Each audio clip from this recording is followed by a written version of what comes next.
Hi there, it's Ruth at Artful Stampin'. I just wanted to show you a quick little idea of how to make these really cute little bags that I will show you how to decorate in a second, but just using a piece of 6x6 paper or vellum or whatever it is that you've got to hand. But we are going to use the envelope, sorry, I keep saying envelope, it's not, it's the gift bag punch board. Right, but we're not going to use it in the way that is described on the board. We're kind of going to forget all the rules to do this. And if you want to try and figure out yourself how to make bags, custom bags for yourself, but you still want to use the envelope punch board, then I'm going to try and explain to you the process in which to kind of do the maths and figure it out for yourself. So the way I did this was, to be quite honest, I was inspired by a bag that I made a couple of years ago, and it's this shape here, and you can actually get 6 of these out of a sheet of 12 by 12, and I just used my scoreboard to make this. So I wanted to design a project that you could do if you don't have a scoreboard and all you've got is the gift bag punch board and your trimmer or knife and scissors or whatever it is you've got to cut. But using the 6x6, you don't have to do any kind of like major cutting. You just got to do a little bit of snipping at a point. So let's use some of this gorgeous paper. I'm going to pick the stripes for now. Actually, is that too? No, that's okay. I was just checking that's going to be a bit crazy on your eyes. Okay, so let's start with this little cutie here. So what I've done is I've thought, okay, so I've got 6 inches here across, or 15 centimetres, depending how you work, and I need to get a little piece on the end to actually do my gluing with, and then I need to divide the rest of the measurement up into 4, because obviously it's 4-sided. So what I did was kind of figured out what the measurement was that I needed, and I figured that I needed about 3 centimetres, because 3 times 4 is 12, and then that leaves you a little bit on the end. But I think I managed to get 3 and a bit. So what I did was try to figure out here at what point would I need to put my paper so that I got the 3 centimetre measurement. So I figured out that I'll put in my paper here, it was this line here. Okay, so it's after the first groove, but it's this line on the actual diagram here that I'm putting my paper in. Now at this point you do not do any of the punching. We do all the scoring first, and then we go back and do the punching. So I'm going to line my paper up here. I'm going to score it where it says S, and then score across the top. I'm going to move my score line that I've just done to that point there with the diagram, and then score along S again. So it's pretty simple. You just keep moving the score line to that point. Now if you want to remember where it is, maybe you could get some washi tape or something and just, I don't know, cut a little triangle and stick it there so that you always remember if you're going to be making a load of these. But you should be able to just kind of remember each time where you're going. Okay, so last one, align it to that line there, go across and down that, yes. And I actually have quite a good amount left over. Yeah, I've got a good amount left over there. Now you go back and you align the edge up to the start line, punch,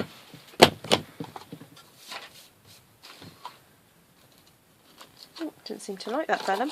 I think it's because it's right on the edge, it doesn't kind of like it. I'm just going to snip that off so it doesn't cause me a hassle later on. And then you align all the score lines with the start line and punch, punch.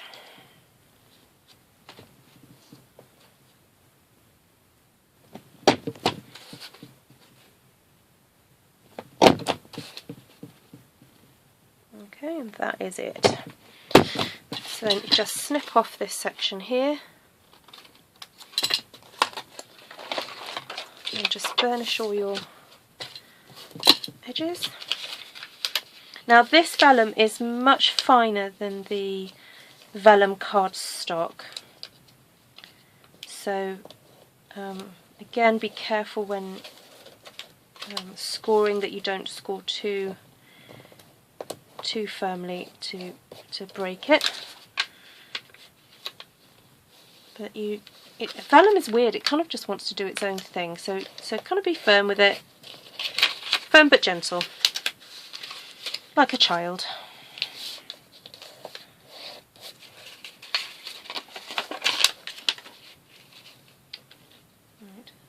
Right. There we go. And there we have it. So then all you need to do now is just snip off some of these edges, because it's a much smaller box than you would normally make. You don't need all that on the end there. So, I mean, you could have just gone with your trimmer and snipped off the edge, but it's just as easy just to go through it by hand and do it. There we go. Bring the fast fuse in. Go down the edge. Try not to stick your fingers to it. Fold that over. And then I'll just fold these so that they go into place happily.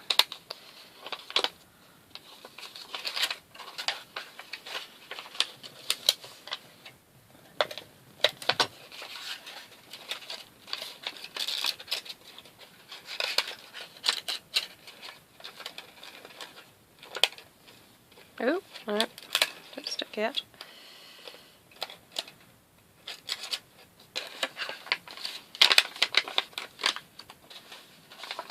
And there you have a really cute little bag to put, I don't know, some little sweets or piece of jewellery or whatever you fancy.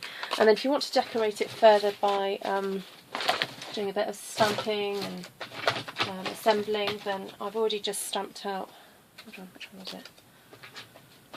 No, it was this one. With the stamp set called A Little Something. Stamp that out, and oh, I love this black glimmer paper.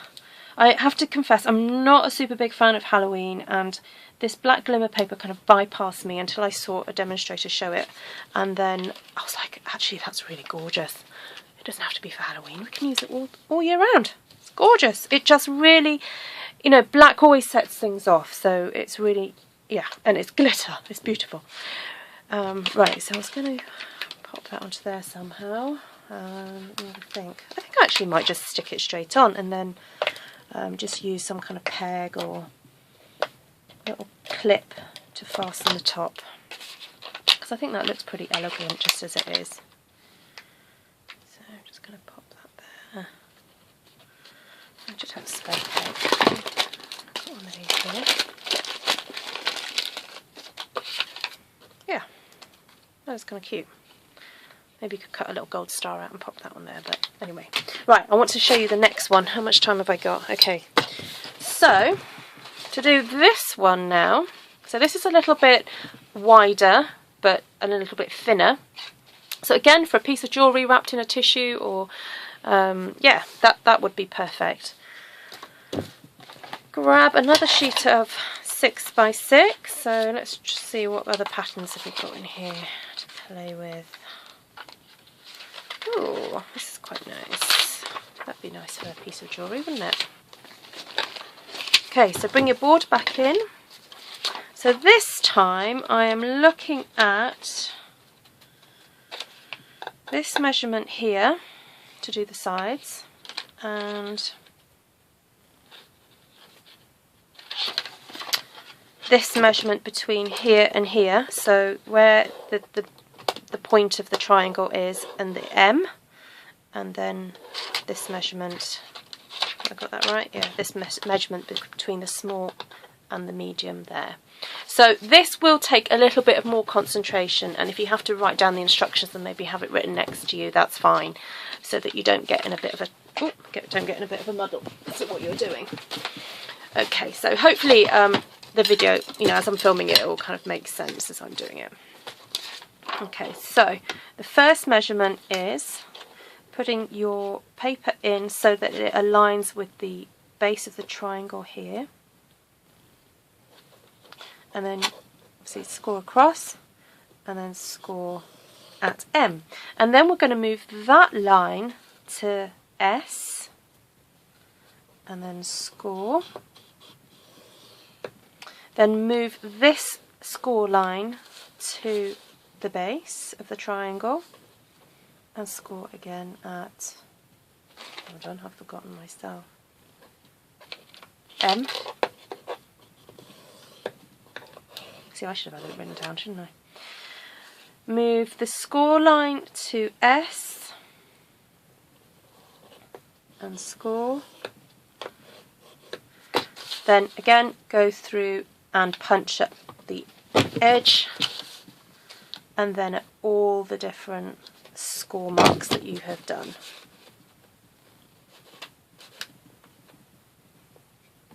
Okay, something's going on under here, it doesn't like. Right, that's better.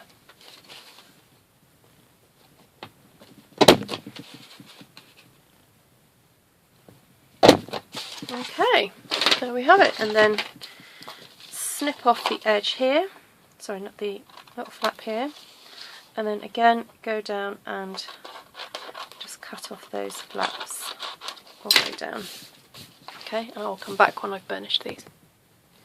Okay, so I've just burnished all the edges, and I'm just going to stick this all together now. So just run my fast fuse down there, fold that into place, then pull that flap back,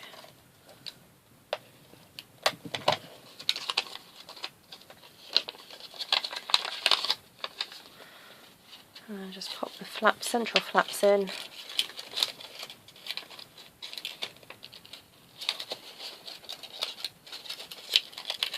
and then fold that one over.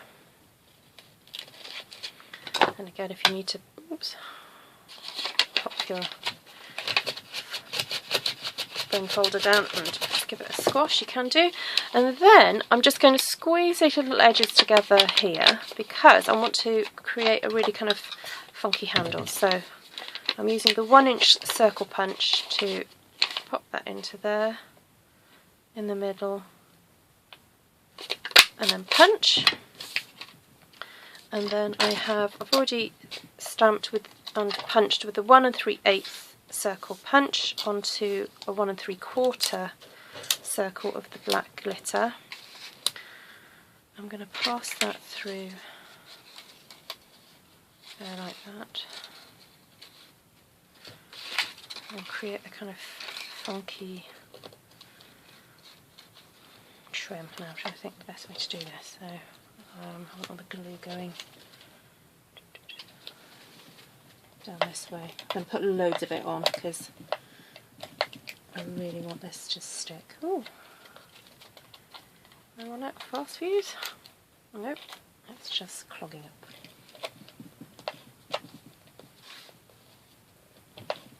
Right, loads of it on.